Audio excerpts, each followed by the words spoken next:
malaman kung saan ka tutungo.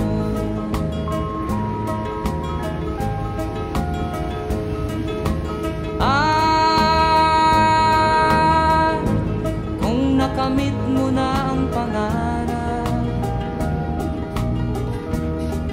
di pa rin masiyahan, ang nais mo'y madagdagan, limot mo na ang iyong pinagmulan.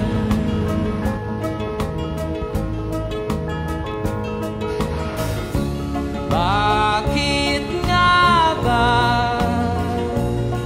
ganito? Ang tao'y walang kasiyahan.